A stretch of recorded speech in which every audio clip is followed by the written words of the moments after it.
Buenas noches, voy a empezar con una exposición sobre lo que eran las medidas de protección en el ámbito penal.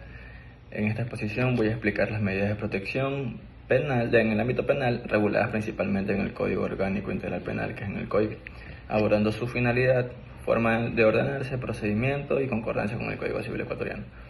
La finalidad de las medidas de protección y las medidas de protección tienen como una finalidad de salvaguardar de manera inmediata los derechos fundamentales de la víctima, especialmente su vida, su integridad física, su integridad psicológica, sexual y patrimonial.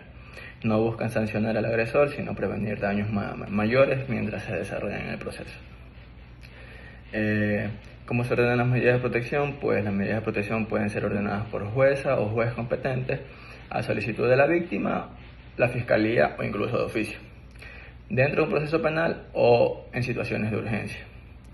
En la regla general de las medidas cautelares de protección, la regla general establece que las medidas cautelares y de protección se conceden en audiencia oral y público, garantizando el derecho a la defensa, el derecho como principio de contradicción y debido proceso.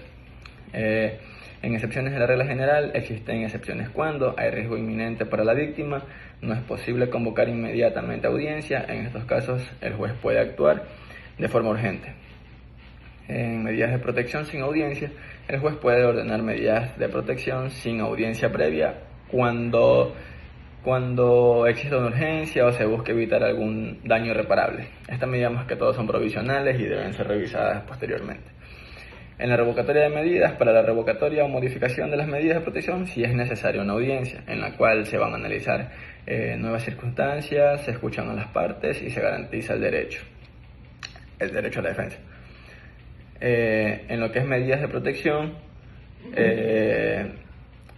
el artículo 558 del COIP establece varias medidas, entre ellas prohibición de acercarse a la víctima, prohibición de intimidar o amenazar, el orden de desalojo del agresor, protección policial, restitución de la víctima a su domicilio, prohibición de salir del país, tratamiento psicológico obligatorio, retención de armas, entre otras, hasta el numeral 2.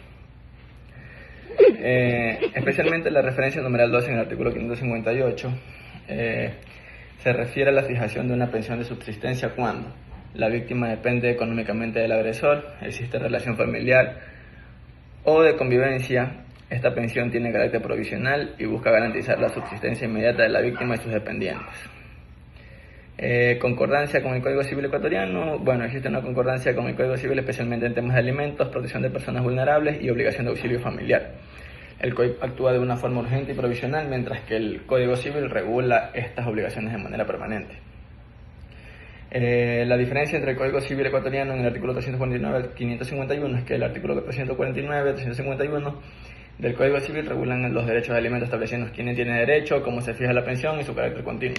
La diferencia es que en el COIP la pensión del artículo 558 en el numeral 2 es una medida de protección inmediata y en el Código Civil los alimentos se transmiten en un proceso autónomo y definitivo. En conclusión, las medidas de protección son herramientas fundamentales para garantizar la seguridad de la víctima, permitiendo una intervención rápida, judicial, eficaz y preventiva, sin dejar de respetar el debido proceso. Muchas gracias.